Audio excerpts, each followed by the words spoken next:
ao respondermos a este desastre económico, respondemos também a uma prioridade. A prioridade é o combate ao desemprego. É a resposta ao desemprego. Durante esta campanha eleitoral, já sentimos isso nos primeiros prolegómenos, vamos ter uma intensa discussão acerca de qual obra deve ser feita. De qual interesse entre os interesses empresariais de empreiteiros deve ser mais valorizado neste contexto.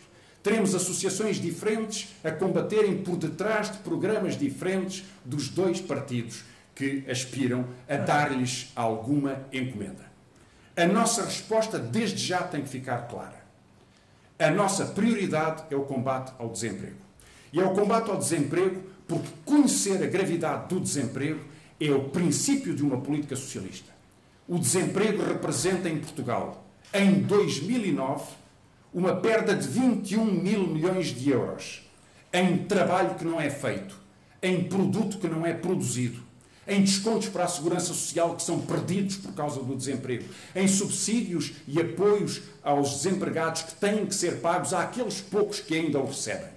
E 21 mil milhões, em 2009, de perda e de sangria do país, é muito mais do que o custo de todas as obras públicas que estão a ser discutidas, previstas até 2020. E por isso, a nossa urgência são as pessoas.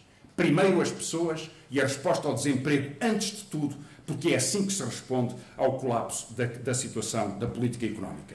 E por isso, o nosso programa defende políticas de apoio fiscal à criação de emprego, políticas de formação profissional assentes em políticas e cursos de médio prazo que possam criar capacitação, resposta à crise que representa o desemprego de licenciados, respostas diretas à deslocalização de empresas, obrigando a que as empresas que se deslocalizam sejam corresponsáveis por custos da segurança social durante os anos seguintes à sua decisão em relação ao impacto que cria em relação aos trabalhadores.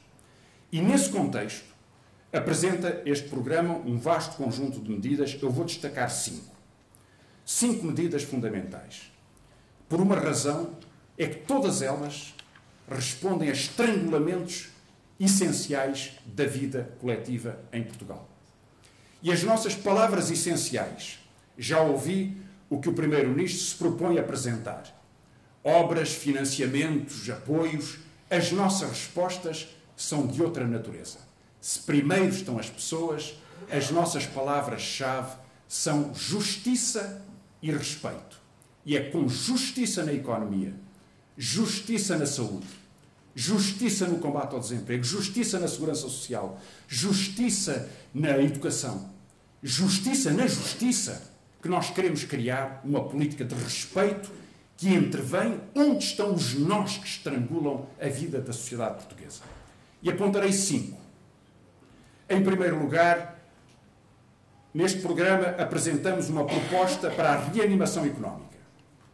Essa proposta é uma proposta centrada sobre a alteração das rendas e da vida económica nas cidades. Apresentaremos uma proposta sobre o sistema bancário, sobre a justiça e o combate à corrupção, sobre os mínimos essenciais dos serviços públicos na saúde e na educação, para que a democracia seja o que tem que ser, a democracia máxima, e, finalmente, uma revisão da segurança social para pagar a dívida interna.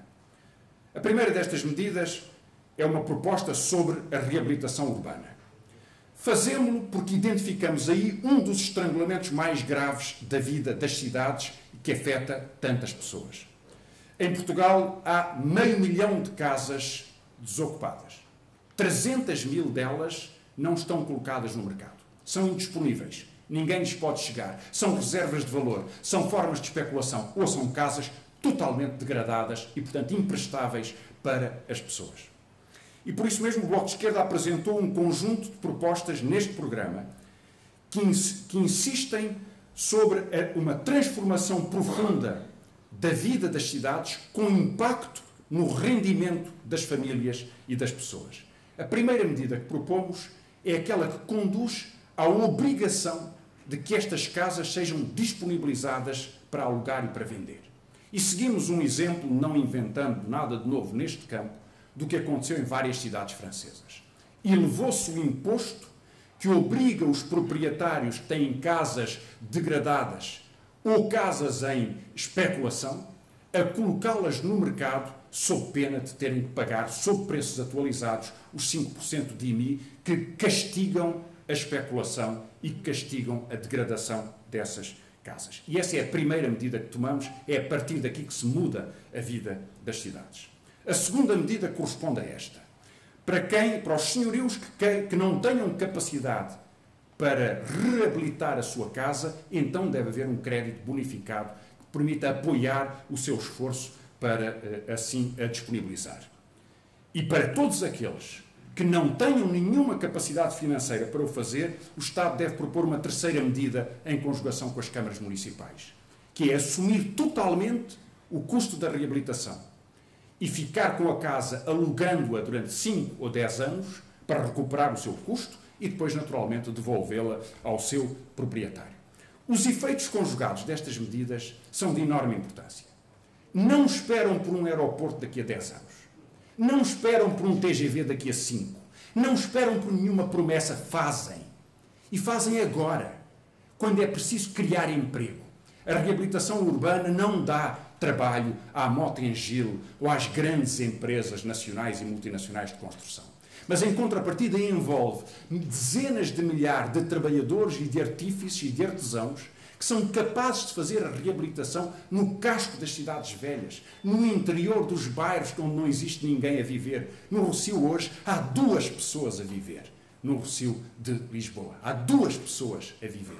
Trazer as pessoas para a cidade é combater a segregação social, é dar oportunidade aos mais novos, é reduzir os movimentos pendulares dos transportes e é, sobretudo, porque a ver com este custo que estimamos, que é de cerca de 500 milhões de euros por ano, para trazer mais 100 mil casas à disponibilidade para alugar, isso significa simplesmente que tem um enorme efeito no rendimento das pessoas. Porque se pode melhorar os salários aumentando os salários, mas também se melhora os salários reduzindo o custo da habitação, ou reduzindo o custo da saúde, ou reduzindo o custo da educação, dando as garantias que a democracia deve dar em serviços essenciais, no acesso a bens essenciais. E esse é o sentido deste projeto, concentrado, como vos disse, resposta à prioridade, combater o desemprego, criar emprego, criar oportunidades, melhorar a vida das pessoas, melhorar o rendimento das pessoas neste contexto. A segunda grande medida é também uma resposta a um estrangulamento que se vive na sociedade portuguesa. O estrangulamento do crédito e o ataque que a especulação representa contra os rendimentos das pessoas. O Bloco de Esquerda insiste na determinação de uma política diretora do crédito, através da intervenção da Caixa Geral de Depósitos, que assegura créditos não especulativos, o apoio à atividade económica, o apoio à atividade que cria emprego, o combate à especulação e o apoio às pessoas que estão envolvidas nesta espiral de dependência que representa a subida, a descida e depois a subida dos juros em função de condições sobre as quais não têm nenhuma influência. Hoje em Portugal, quando os juros estão mais baixos do que nunca no mercado internacional, o spread bancário multiplicou-se por 3.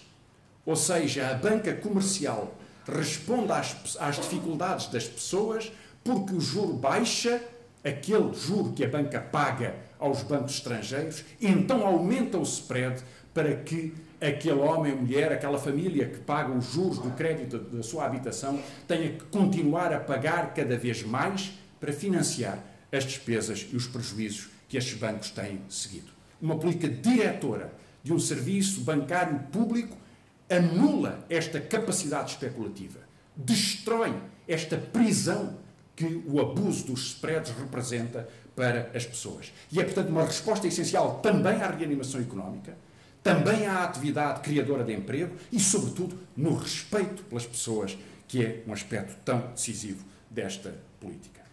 E por isso mesmo é que o sistema bancário deve permitir esta alteração do sistema de crédito fundamental.